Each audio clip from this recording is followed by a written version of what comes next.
بسم اللہ الرحمن الرحیم۔ السلام علیکم۔ انشاءاللہ آج ہم محمد بن اب زکریا رازی کے بارے میں، ان کی دینی اور ان کی فلسفی کے اوپر، اور جو طب کے اندر اور باقی شعبوں میں جو ان کی خدمات ہے اس کے بارے میں تھوڑی سی ہم روشنی ڈالیں گے۔ تو محمد بن الرازی اب زکریا رازی 1854 میں ان کی پیدائش ہوئی اور 1925 میں ان کا وفات ہوئی، تو تقریباً انہوں نے 71 سال کی عمر پائی۔ وہ پرشین تھے، وہ پولی میتھ تھے،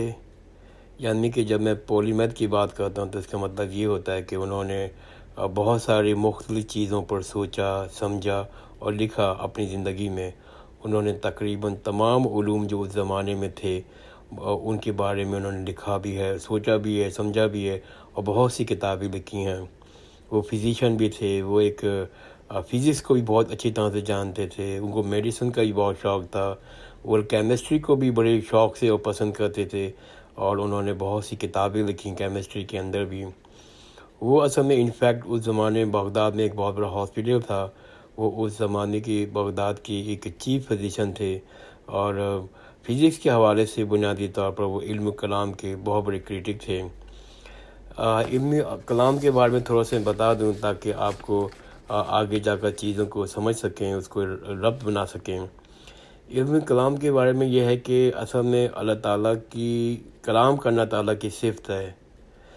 اور ذاتی باری تعالیٰ کی اور اللہ تعالیٰ کی صفات کے درمیان ربط تعلق کیا ہے، یہ بہت بڑی ڈیبیٹ ہے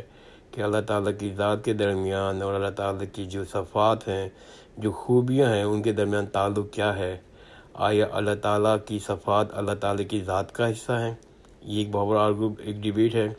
یا ان کی ذات بذات ہے، یعنی کہ ان کی ذات سے باہر ہیں۔ تو یہ علم کلام کا بہت پیچیدہ مسئلہ ہے، اس میں سارے فلاسفر نے اور سارے تھنک ٹینکر نے اپنی رائے دی ہے، لیکن تقریباً سارے لوگ اجتماعی طور پر اس پہ ایگری کرتے ہیں۔ اور دو لفظوں میں یوں بیان کر سکتا ہوں کہ وہ لا عینٌ یا ولا عینٌ، یعنی کہ جو اللہ کی صفات ہیں وہ اللہ تعالیٰ کی ذات کا بھی حصہ ہیں اور ان کی سے غیر بھی ہیں۔ تو یہ علم کلام کی ہلکی سی میں نے آپ کو ڈیفینیشن دے دی۔ تو جو الرازی صاحب تھے، جو فزکس کے حوالے سے بہت مشہور تھے، انہوں نے علم کلام کے اس کے بہت کرٹک کیا، ان کو بہت مخالف تھے اس کے، اور اس پہ انہوں نے بہت کچھ لکھا۔ جہاں وہ علم کلام کے کرٹک تھے، وہاں پر وہ ریلیجیس آرتھوڈاکسی کے بھی خلاف تھے، یعنی کہ وہ شدت پسندی کے بھی بہت خلاف تھے، اور اس کے بارے میں انہوں نے بہت کرٹیسائز کیا۔ بنیادی طور پر جو رازی تھے ان کے اوپر گریک فلسفی کا بہت بڑا اثر تھا۔ وہ گریک فلسفی کی جو سوچ تھی اس کو وہ صحیح سمجھتے تھے، اس کو آگے بڑھانا چاہتے تھے، اس کو بہت کرٹک۔ اور ایک اور بڑی کمال کی بات ہے کہ جو ان کے خلاف جو سب سے زیادہ لکھنے والا تھا، جو ان کے خلاف وہ بولتا بھی تھا، وہ بھی جو وہ کرٹک تھا، اس کا نام بھی الرازی تھا۔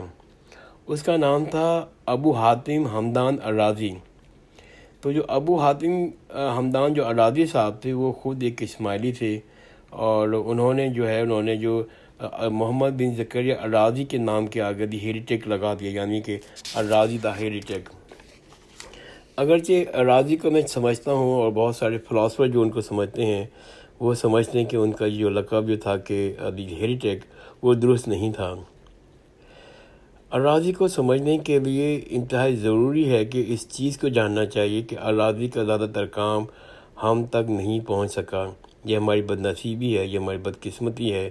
کہ ان کا زیادہ کام ضائع ہو گیا، ہم اس کو نہیں پہنچ سکے، ہم اس کو نہیں جان سکے، ہمارے پاس اس کے بارے میں کوئی معلومات نہیں ہیں۔ ایک ہی طریقہ ہے الرازی کے، محمد بن الرازی کے زکریا رازی کے بارے میں جاننے کا، کہ ہم اس کو مخالفین کے بارے میں پڑھیں اور وہاں سے سمجھنے کی کوشش کریں کہ الرازی نے کیا لکھا۔ تو یہ الٹا معاملہ ہے، ہم موسٹلی جو زیادہ مخالفین جو بہت زیادہ لکھا الرازی کے بارے میں، وہ تھے ابو الحاتم الرازی۔ تو ہم لوگ ابو حاتم الرازی کی چیزوں کو پڑھ کر سمجھنے کی کوشش کرتے ہیں کہ زکریا رازی نے کیا لکھا ہوگا اور کیا نہیں لکھا ہوگا۔ لیکن ایک بہت بڑی پرابلم ہے کہ ہم اس زمانے میں بھی جو رائٹنگ ہوتی تھی جو لکھا جاتا تھا، مخالفین جو لکھتے تھے، بلکہ عرب کیا اس زمانے میں سارے جو عرب پینسویلا میں تھے، بیزنٹائن میں یا کسی اور امپائر اسٹیٹس کے جو فلاسفر اور یہ گریک فلاسفر، جو روم کے فلاسفر تھے، جب وہ لکھتے تھے تو وہ ایکوریٹ سائٹیشن نہیں دیتے تھے، جب وہ ریفرنس جو ہوتا تھا وہ صحیح نہیں ہوتا تھا، اور اکثر یہ بھی ہوتا تھا کہ جو مخالفین جو لکھتے تھے وہ آرگومنٹ کو بڑا توڑ موڑ کے بیان کرتے تھے، تو لہٰذا ہمیں یہ نہیں، جو ابو حاتم کے ذریعے جو ہم علم حاصل کرتے ہیں زکریا الرازی کے بارے میں، تو ہم یہ نہیں کہہ سکتے کہ یہ جو 100% صحیح ہے، اور اس میں کتنی آرگومنٹ جو توڑ موڑ کے پیش کی ہوئی ہے، یا صحیح بھی ہے، ہو سکتا ہے ہمیں مطلب کچھ کوئی یقینی سی بات نہیں کہہ سکتے، لیکن ہاں ایک ہمیں رفلی سا آئیڈیا ہو جاتا ہے کہ آپ کے الرازی صاحب نے کیا لکھا ہے۔ الرازی ایک ڈاکٹر تھے، اور وہ بہت ہی حساس نیچر کے انسان تھے، بہت ہی محسوس کرتے تھے، بہت سینسیٹیو انسان تھے۔ جب وہ لوگوں کے دکھ درد کو دیکھتے تھے اور کہتے تھے یہ مجھ سے برداشت نہیں ہوتا، میں لوگوں کی بہتری چاہتا ہوں، اور وہ سوال کرتے تھے یہ کیا وجہ ہے کہ اللہ تعالیٰ جو اچھائی کا نام ہے، اللہ تعالیٰ نے جو 90 ماؤں سے زیادہ ہم سے محبت کرتا ہے، وہ انصاف پسند ہے، وہ فیئر ہے، اس میں تمام خوبیاں ہیں، جو رحمت کی رحمت ہم پر رحمت کرتا ہے، تو کیا وجہ ہے کہ اللہ تعالیٰ نے یہ جو دنیا کام کی ہے، پھر اس دنیا میں ساری برائیاں کیوں ڈالی ہیں، یہ ایونس کیوں ہے، اتنا درد کیوں ہے، اتنا دکھ کیوں ہے، وہ اس کے بارے میں سوچتے تھے اور بہت لکھا اس کے بارے میں۔ فائنلی انہوں نے یہ جواب دیا کہ جو سفرنگ ہے دنیا میں، جو غم ہے دنیا کے اندر، جو دکھ ہے، وہ اس وجہ سے نہیں کہ اللہ تعالیٰ نے دکھ ہم کو دیے ہیں، بلکہ اس وجہ سے یہ ہے کہ ہماری سول نے، ہماری روح نے ایک بہت ہی غلط فیصلہ کیا۔ وہ فیصلہ یہ کیا کہ ہم مادی چیزوں کی طرف جڑ گئے، مادی چیزیں جو حاصل کرنا ہے، جو اس کو ہم حاصل کر رہے ہیں، اور اس کے پیچھے پڑ گئے ہم لوگ۔ اور انہوں نے ایک جگہ لکھا ہے کہ suffering exist because of the soul poor choice to become associate with matter worldly desire. وہ کہتے ہیں اصل میں ضرورت ہے کہ ہم روحانی چیزوں کی طرف،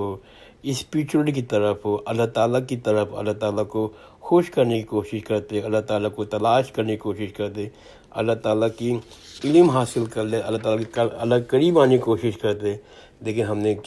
کیا کیا، ہم نے ان سب چیزوں کے پیچھے چھوڑ دیا، اور ہم نے اللہ تعالیٰ کے نافرمانی کر رہے ہیں، اللہ دولت کے پجاری ہو گئے ہیں، دنیا کے پجاری ہو گئے ہیں، اور ہماری نافرمانی پہ نافرمانی ہے۔ جب ہم اپنی روح کے خلاف کوئی کام کرتے ہیں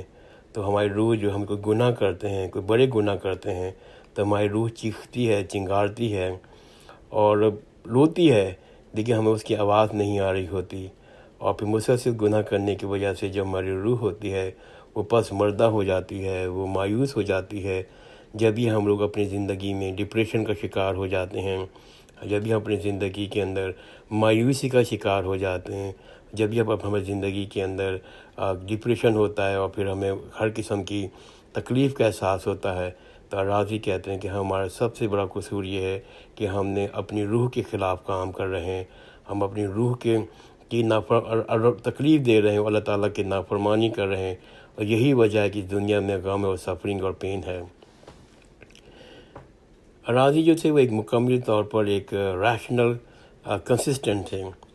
اس سے میری مراد یہ ہے کہ وہ بنیادی طور پر سمجھتے تھے قدرت کا جو اپنے اصولی قوانین ہیں اس کو توڑا نہیں جا سکتا، ان کو امینڈ نہیں کیا جا سکتا، ان کے اندر کوئی چینجز نہیں لا سکتے، بلکہ بنیادی طور پر وہ ٹھوس ہیں، اپنی جگہ قائم ہیں۔ لہذا اس حوالے سے یہ کہا جانا کہ حضرت صلی اللہ علیہ وسلم کا جو پیغام ہے، ان کا جو دین کا پیغام ہے، جو ان کی سچائی کا پیغام ہے، اس کو دل و جان سے مان لینا چاہیے، نہ کہ ہم اللہ تعالیٰ کی حضرت صلی اللہ علیہ وسلم کی میراکل کے اوپر یا کسی اور وجہ سے ان پر ایمان لانا چاہیے۔ انہوں نے کہا نہیں، اس وجہ سے لینا چاہیے کہ اللہ تعالیٰ کا جو حضرت کا جو پیغام ہے وہ سچائی کی بنیاد کے اوپر ہے، اور سچائی کے ساتھ ہم دل و جان کے ساتھ اس کو مان لینا چاہیے۔ دوسرا یہ کہ جو موزلائٹ کی جو سوچ تھی، موزلائٹ کے بارے میں پہلے بہت کچھ بیان کر چکا ہوں، ہلکا سا ہی بیان کرتا ہوں تاکہ آپ لوگ اس کو مطلب ایک لنک بنا سکیں۔ موزلائٹ جو فلاسفر تھے، یہ وہ فلاسفر تھے، وہ مسلم فلاسفر تھے جو 8ویں ہجری میں بغداد کے اندر رہتے تھے، اور یہ وہ لوگ تھے جو گریک فلاسفی سے بہت متاثر تھے، اور یہ وہ لوگ تھے جو گریک فلاسفی کو اور مسلم فلاسفی کو، مسلم قرآن اور حدیث کی فلاسفی کو جوڑنے کی کوشش کرتے تھے، جس میں بہت بڑا نام الکندی کا ہے، جس پر میں نے کوئی کافی 10-12 وائس نوٹ بنائی ہیں پیچھے۔ تو یہ جو دوسرا جو کام، یہ جو الموزرائٹ کی سوچ تھی، اور اس کو جس کو وہ کہتے تھے anthropomorphic conception of god. Anthropomorphic conception god مطلب یہ ہوتا ہے کہ اینتھروپوفارمک مطلب ہے کہ ہم ہیونگ اے ہیومن کریکٹرسٹک، یعنی کہ ہم اللہ تعالیٰ کو جاننے کی کوشش کرتے ہیں انسانوں کی خوبیوں کے ساتھ مقابلہ کر کے، یا کوئی جانوروں کی خوبیوں کے ساتھ مقابلہ کر کے، یا پھر کوئی آبجیکٹ ہے اس کی خوبیوں کے ساتھ مقابلہ کر کے۔ تو جو موزرائٹ کی یہ سوچ تھی کہ وہ اینتھروپوفارمک کنسیپشن گاڈ، اس کے بارے میں الرازی نے بہت کرٹیسائز کیا۔ انہوں نے کہا کہ یہ جو ریلائنگ، وہ کہتا ہے کہ Al Razi criticize the Mutazilites who accepted the anthropomorphic conception of God and those relying on the taqlid rather than aql۔ یعنی کہ الرازی چیز خلاف تھے کہ ہم لوگ اللہ تعالیٰ کو جانیں، اللہ تعالیٰ کے بارے میں معلوم کریں، علم حاصل کریں، کمپیئر کر انسانی خوبیوں کو اور جانوروں کی باقی چیزوں خوبیوں کے، تو اسی خلاف تھے۔ الرازی سمجھتے تھے کہ خدا تعالیٰ ایک پیور پاور، اسپریچول پاور ہے، وہ مادی قوت نہیں ہے، اور یہ کسی طرح سے بھی اللہ تعالیٰ کو ان مادی چیزوں کے ساتھ کمپیئر کرنا یہ کوئی ریزنیبل یا جسٹیفیکیشن بات نہیں ہے۔ تو وہ کہتے ہیں اللہ تعالیٰ ایک پیور اسپریچول پاور ہے۔ مزید یہ لوگ اس پر بہت تنقید کرتے تھے کہ جو لوگ تقلید کرتے ہیں، یعنی کہ وہ اپنی عقل کا استعمال نہیں کرتے، بس چیزوں کو بلائنڈلی اپنے اوپر اپلائی کر دیتے ہیں، تو اس کی وجہ سے بعض اوقات تقلید کی وجہ سے آپ غلط ڈائریکشن پہ چلے جاتے ہیں، اللہ تعالیٰ کو قریب پہنچ نہیں پاتے ہیں، اللہ تعالیٰ کی خوشنودی حاصل نہیں کر پا رہے ہوتے ہیں، اور اپنی کوتاہی کی وجہ سے وہ گناہ کی طرف مبتلا ہو جاتے ہیں۔ تو الرازی کہتے تھے کہ ہمیں تقلید پہ کام نہیں کرنا چاہیے، عقل کے ذریعے اللہ تعالیٰ کو جاننا چاہیے۔ الرازی کا اور بہت سے کام ہے، انشاءاللہ میں اپنی آئندہ کے وائس نوٹ پر ان پر مزید آپ سے علم شیئر کروں گا۔ جزاک اللہ خیرن، خدا حافظ۔